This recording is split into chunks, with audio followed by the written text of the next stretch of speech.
Hello friends, welcome to English is Easy with Vishal. It has been almost 5 months I have not uploaded a single video.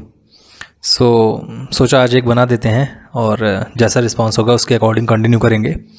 तो आप लोग के लिए एक information है कि यूपी की टीजीटी और पीजीटी की वैकेंसीज़ डिक्लेयर हो गई हैं, जिसमें यूपी के टीजीटी में 1587, हम लोग सिर्फ इंग्लिश की बात करेंगे, ओके, और किसी सब्जेक्ट की नहीं।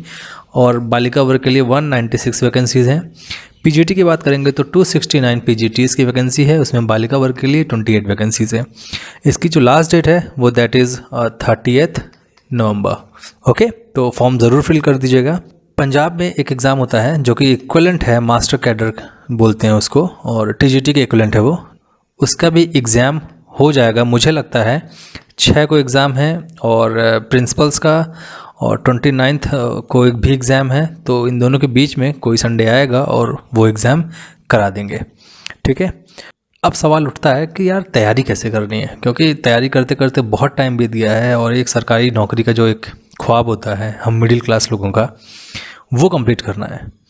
तो जो मेरा मूल मंत्र रहा है वो मैं आपको बताता हूँ, that is single self study.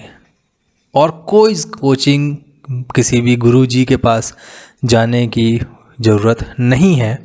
सिर्फ हल्का सा गाइडेंस अगर आपको मिल जाए, सही स्मार्ट जो प्रिपरेशन होती है उसको करने के लिए आप सेल्फ स्टडी के थ्रू ही वो एग्ज़ाम निकाल सकते हो। मैं ये बात क्यों बोल रहा हूँ, क्योंकि मैंने यही करके ही सफलता पाई है, किसी कोचिंग वोचिंग ना जाके, ओके। क्यों? क्योंकि मैंने एपीएस का एग्ज़ाम में सिलेक्शन लिया, 2 बार उसको क्वालिफाई किया टीजीटी के लिए।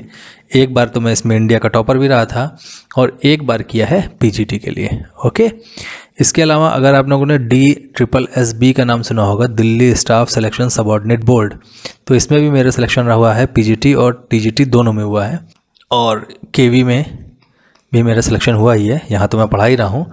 और इसके अलावा अगर पंजाब में होंगे तो आपको पता होगा कि मेरिटोरियस उस पर भी मेरा सिलेक्शन हुआ था। तो खैर ये सब तो बातें हो गई, इसलिए मैं बता रहा हूँ क्योंकि यार मेरी जो फॉर्मूलाज हैं एग्ज़ाम्स को निकालने के, वो एग्जैक्टली सिर्फ इसी मूल मंत्र पे बेस्ड हैं, ठीक है। और जो मेरा किताबों के लिए जो मेरा प्यार है वही मुझे हेल्प किया है इस एग्ज़ाम्स को क्वालिफाई करने के लिए। अब बात कर लेते हैं सिलेबस की। तो सिलेबस जो है बहुत ही कॉमन है, आपको इनकी वेबसाइट पे मिल जाएगा। सेम वही राइटर्स हैं, विलियम फॉकनर पढ़ लीजिए, शेक्सपियर पढ़ लीजिए, वर्ड्सवर्थ पढ़ लीजिए, जीबी शॉ पढ़ लीजिए, इंडियन में कमला दास, मुल्क राज आनंद, आर.के. नारायण पढ़ लीजिए। चीज़ें वही हैं, घूम फिर के वही आती हैं। सिलेबस पे स्टिक करना है और किसी चीज़ों पे फोकस नहीं करना है, सिर्फ सिलेबस के अकॉर्डिंग ही जाएंगे हम लोग। Previous year papers, okay. अगर आपके पास नहीं है तो आप मुझसे कांटेक्ट कर सकते हैं, मैंने आपको अपनी ईमेल आईडी दी हुई है, vishalmishra2249@gmail.com, ओके। इस पे आप आके मुझसे पेपर मांग सकते हैं। आप मुझे कमेंट में कहेंगे कि सर मुझे मेल कर दीजिए, I will not do that, मैं पहले भी बता दे रहा हूँ। आप मुझे ईमेल पे मैसेज करेंगे, then I will definitely response, okay. Topic wise study करनी है हमको, कोई भी चीज़ें ऐसे नहीं पढ़नी है कि हम बस उठाया और रैंडमली पढ़ना शुरू कर दिया, ठीक है। टॉपिक वाइज स्टडी करनी है हमको यहाँ पे, और हमको थरो नॉलेज चाहिए इस बार, क्योंकि मैंने पेपर एनालिसिस किया 2019 में जो हुआ था, जिसकी वैकेंसी उन्होंने 2016 में निकाली थी, तो काफ़ी इन डेप्थ पूछा इस बार, ओके। सो थरो नॉलेज चाहिए। इसके लिए आपको ग्रामर, ओके, ये बहुत डीप पढ़नी पड़ेगी। मैं आपको एक बात और बता दूँ कि ग्रामर उतनी ब्रॉड नहीं है जितना कि लिटरेचर है, ठीक है। तो लिटरेचर आप पढ़ रहे हो दैट्स ओके, मगर ग्रामर आपको बहुत पढ़नी है, ठीक है। क्योंकि ग्रामर में आप, मुझे लगता है 2 से 3 महीने अगर आपने थरोली पढ़ लिया, so you will be the master of it.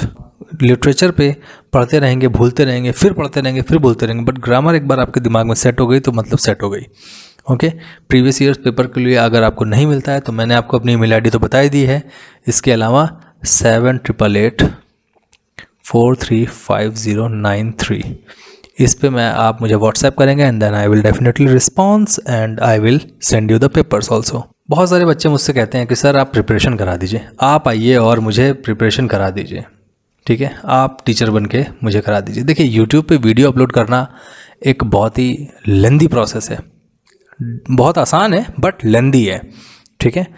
और इसका मैं अपना खुद का मालिक हूँ। मैंने मन किया अपलोड किया, मन किया नहीं किया। और फैक्ट ये है यार कि वीडियो अपलोड करने से सिलेबस कंप्लीट नहीं होता है।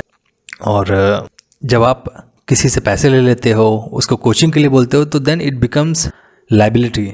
और मैं पिछला बैच कंप्लीट करने के बाद से मैं सिर्फ इसको थोड़ा सा भाग रहा था। मैं इस जिम्मेदारी से मैं प्रोक्रेस्टिनेट ही किया जा रहा था कि नहीं यार थोड़ा दिन आराम करेंगे उसके बाद करेंगे। बट अब जब ये आ गया है तो you all just can contact me here and I will definitely keep on uploading video on YouTube also. but हाँ, मुझसे पर्सनली अगर पढ़ेंगे तो that is also very beneficial for you.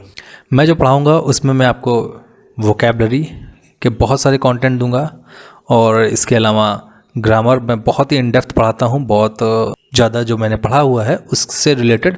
और लिटरेचर तो मैं आपको दूंगा ही दूंगा, इसमें कोई डाउट नहीं है।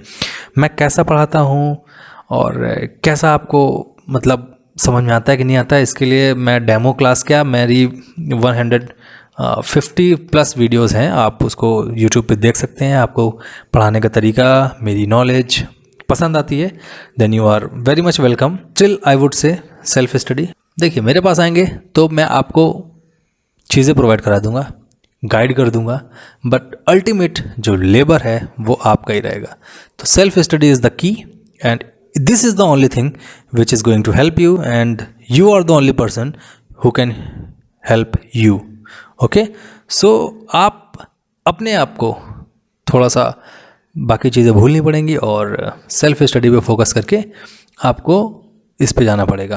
आपके पास मटेरियल नहीं है, क्या पढ़ना है, कैसे पढ़ना है और क्यों पढ़ना है, क्या चीज़ उससे इम्पॉर्टेंट है जो कि पढ़नी है, इन सब चीज़ों के लिए आई एम ऑलवेज़ अवेलेबल। आप मुझसे कांटेक्ट कीजिए और मैं आपको हेल्प करने के लिए हूँ। मैं आपको कई बार ये बात बोलता हूँ, फिर से बोल रहा हूँ कि हमको यहाँ पे करना है स्मार्ट वर्क। ओके, हमको घोड़े वाली मेहनत करनी है, गधे वाली मेहनत नहीं करनी है। Thank you so much and all the best. Self study is the key. Bye bye.